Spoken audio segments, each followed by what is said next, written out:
झज्जर शहर की झारा चुंगी पर धूमधाम से वाल्मीकि जयंती मनाई गई। वाल्मीकि जयंती के कार्यक्रम में मुख्य अतिथि के रूप में शिरकत करने पहुंची थी पूर्व शिक्षा मंत्री व झज्जर विधायक गीता बुक्कल। वाल्मीकि जयंती कार्यक्रम में पहुंचने पर कांग्रेस विधायक गीता बुक्कल का जोरदार स्वागत किया गया।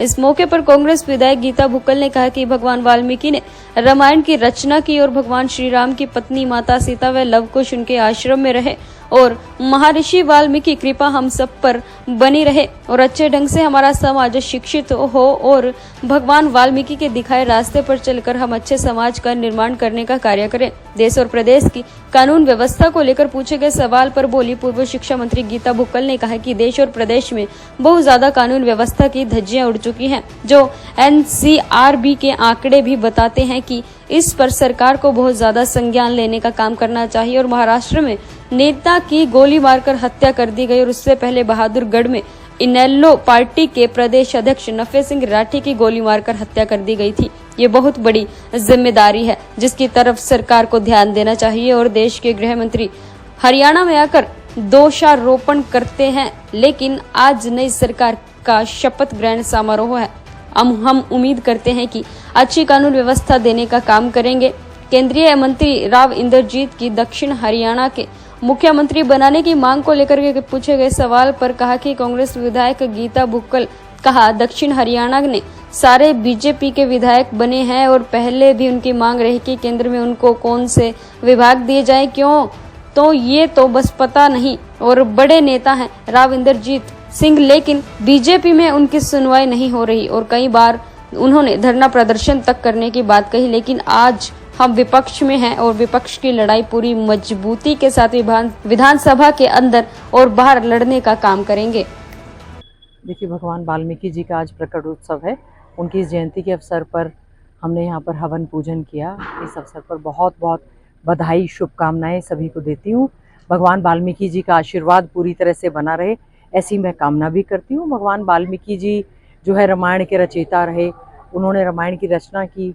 भगवान श्री राम जी की धर्मपत्नी माता सीता उनके आश्रम में रहीं, लव कुश वहाँ पर रहे। और मैं आज इस दिवस पर यही कहना चाहती हूँ कि अच्छे ढंग से हमारा समाज पूरी तरह से शिक्षित हो और भगवान वाल्मीकि जी के दिखाए रास्ते पर चलते हुए हम अच्छे समाज का निर्माण करने का कार्य करें। मैडम, प्रदेश और देश की कानून व्यवस्था को लेकर क्या कहना चाहेंगे? जिस तरीके से गाड़ी बंद करवा दें। NCP के नेता को गोली मारकर हत्या कर दी गई और गैंगस्टर जेलों से बैठकर खुलेआम धमकी देते हैं। देखिए, बहुत ज़्यादा कानून व्यवस्था की धज्जियाँ पूरी तरह से उड़ चुकी हैं। NCRB के आंकड़े भी बताते हैं कि पूरे देश भर में और प्रदेश भर में भी लॉ एंड ऑर्डर की बद से बदतर स्थिति है। इस पर सरकार को बहुत ज़्यादा संज्ञान लेने का काम करना चाहिए।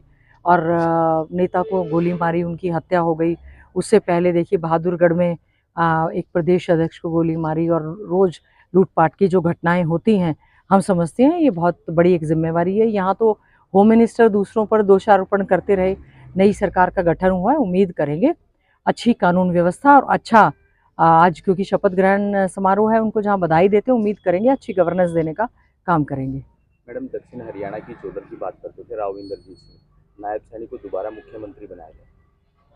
देखिए, दक्षिण हरियाणा की चौधर की बात हुई या इन्होंने देखा होगा विकास के कार्य चाहे दक्षिण हो, चाहे उत्तर हो, पूर्व पश्चिम हो, हरियाणा में तो विकास कार्य नहीं हुए। हमारे क्षेत्र में विशेष तौर से भेदभाव सरकार ने करने का काम किया। पूरे प्रदेश की सड़कें टूटी पड़ी हैं, चिकित्सा शिक्षा की बद से बदतर हालात हैं, आवारा बेसहारा पशु घूम रहे हैं, हमारा बेरोजगार युवा धक्के खा रहा है, उनको कच्ची नौकरी दी जा रही है।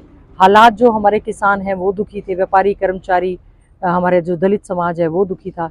लेकिन जो भी धर्म जाति बिरादरी के नाम पर जैसे भी हुआ है, इस सरकार जो है सरकार बनी है। हम उम्मीद करते हैं कि आने वाला समय हम लोग विपक्ष में आदरणीय चौधरी भूपेंद्र सिंह हुड्डा जी के नेतृत्व में अच्छे ढंग से लड़ाई लड़ने का हम लोग काम करेंगे।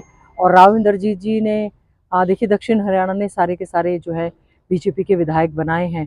पहले भी उनकी मांग रही और केंद्र में भी जो महकमे, कईयों को नहीं पता कि क्या महकमे दिए हुए हैं, बड़े नेता हैं लेकिन उनकी सुनवाई बीजेपी में नहीं हो रही।